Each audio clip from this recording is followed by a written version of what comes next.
আসসালামু আলাইকুম সুপ্রিয় শিক্ষার্থীরা, আশা করি সকলেই ভালো আছো। তোমাদের এসএসসির প্রিপারেশন আশা করি ভালোই হচ্ছে।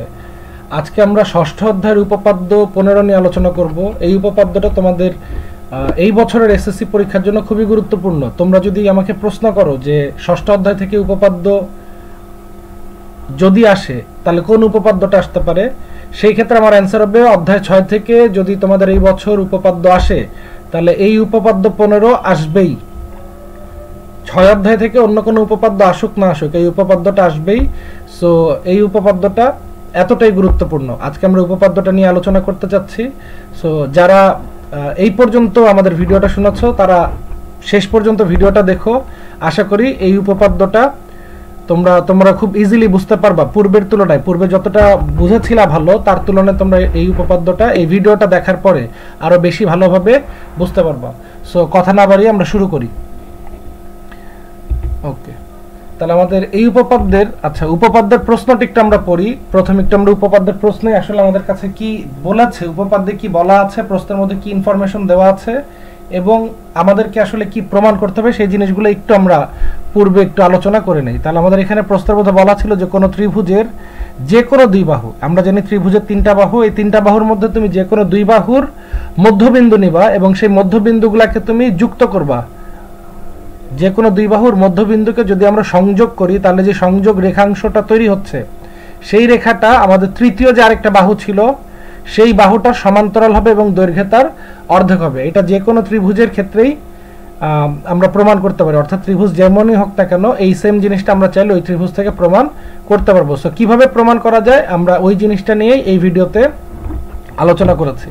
তাহলে শুরুতেই আমরা আমাদের প্রশ্ন অনুযায়ী যেরকম একটা ত্রিভুজের কথা বলেছিল, যে তথ্যগুলো আমাদের প্রশ্নের মধ্যে বলে দেওয়া ছিল সেই তথ্যগুলো দিয়ে আমরা একটা ত্রিভুজ এঁকে ফেলেছি। তোমরা দেখতে পাচ্ছ যে আমরা এখানে ত্রিভুজ এবিসি নিয়েছি।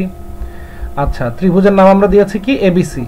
ওকে, এবং এবিসি ত্রিভুজের মধ্যে আমি এবি বাহুকে সিলেক্ট করেছি এবং এসি বাহুকে সিলেক্ট করেছি, এই দুইটা বাহুর সিলেক্ট করেছি এবং এই দুইটা বাহুর মধ্যবিন্দু তোমরা দেখতে পাচ্ছ নিয়েছি। মধ্যবিন্দুগুলোর নাম আমি দিয়েছি ডি এবং ই। তাহলে আমাদের এই দুইটা বাহু নেওয়া শেষ। এখন যদি আমরা এই মধ্যবিন্দুগুলোকে যুক্ত করি তাহলে এই যে এখানে একটা রেখা পাওয়া যাবে সেই রেখাটা হবে তৃতীয় বাহু, অর্থাৎ এই যে বিসি নিয়ে আমরা এতক্ষণ আলোচনা করি নাই।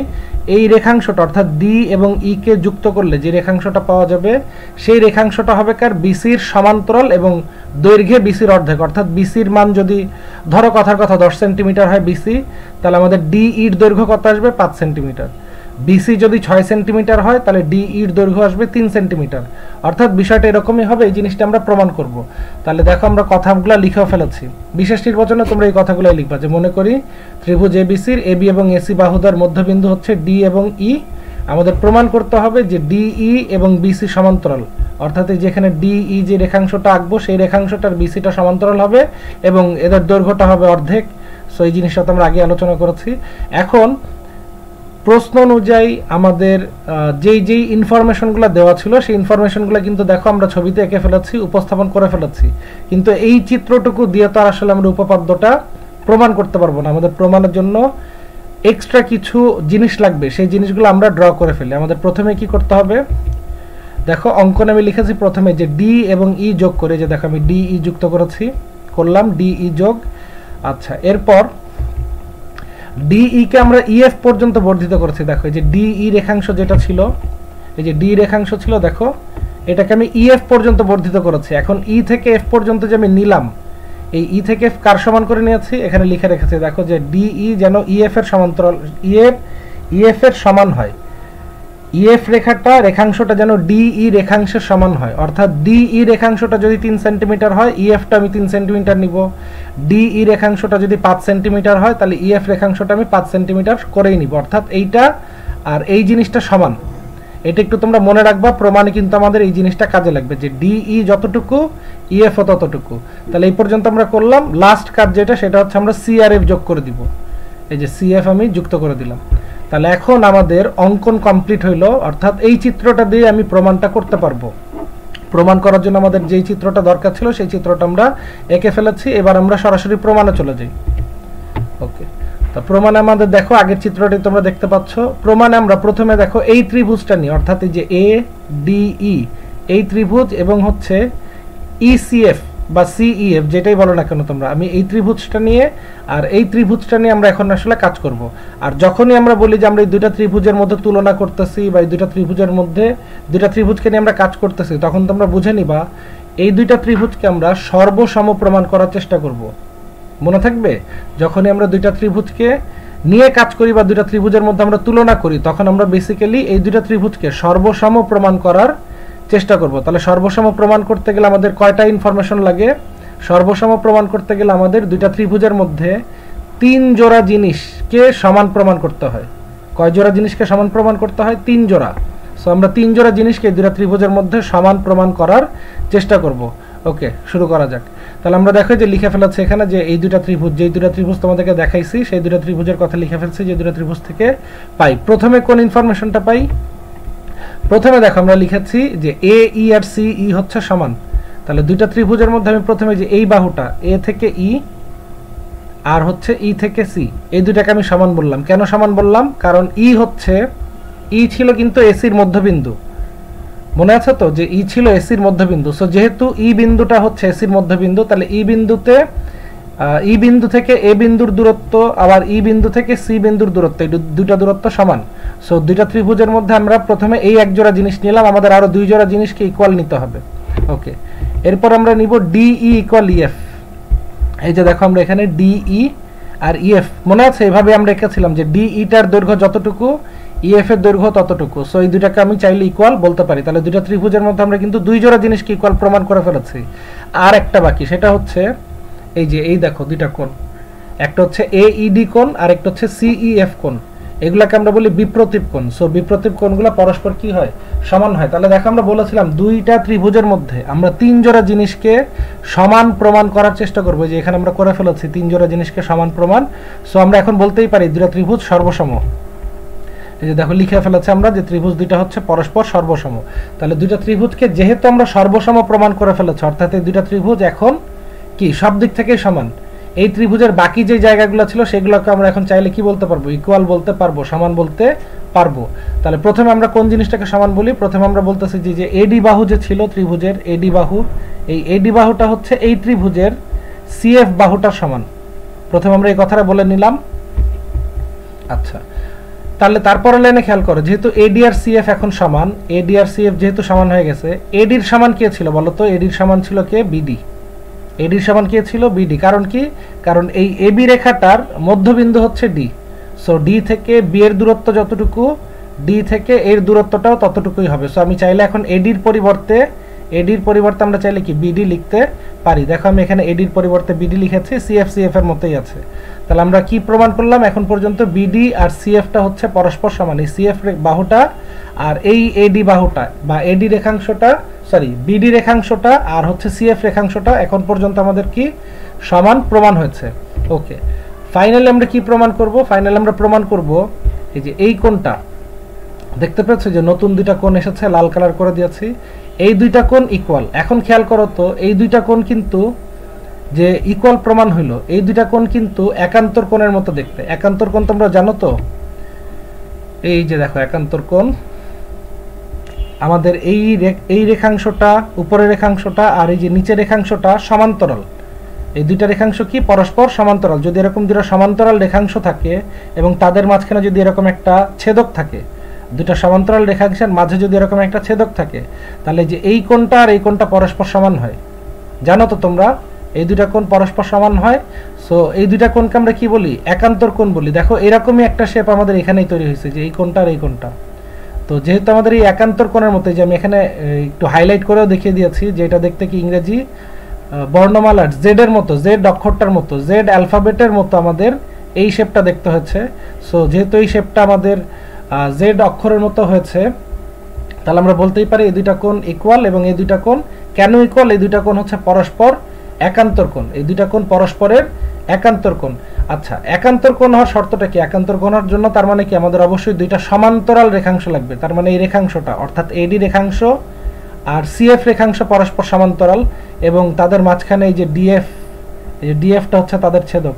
এই দেখো দুইটা সমান্তরাল রেখাংশ এই যে দুটো সমান্তরাল রেখাংশ এবং তাদের একটা কি থাকে, ছেদক থাকে, তখনই গিয়ে আমাদের একান্তর কোণ তৈরি হয়। সো এই দুইটা যেহেতু একান্তর কোণ, তাহলে আমাদের সিএফ আর হচ্ছে ডিএ এই দুইটা হচ্ছে পরস্পর সমান্তরাল। সো আমরা এটা লিখে ফেললাম যে এডি আর সিএফ কি হচ্ছে, এডি আর এফসি হচ্ছে পরস্পর সমান্তরাল, এটা আমরা লিখে ফেললাম। তাহলে খেয়াল করি আমাদের এডিটা যেহেতু সিএফ এর সমান্তরাল, এডিটা যেহেতু সিএফ এর সমান্তরাল, এই সিএফ আর এডি যেহেতু সমান্তরাল, খেয়াল করো তো এই এডি যেহেতু সমান্তরাল, তাহলে কি আমি বলতে পারবো না বিডিটাও সমান্তরাল?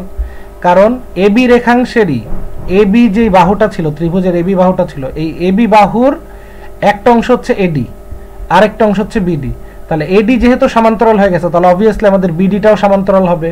তাহলে আমাদের বিডিটাও কি হবে, সমান্তরাল হবে। এই যে আমি এখানে লিখে ফেলেছি, দেখো যে বিডি হচ্ছে সমান্তরাল।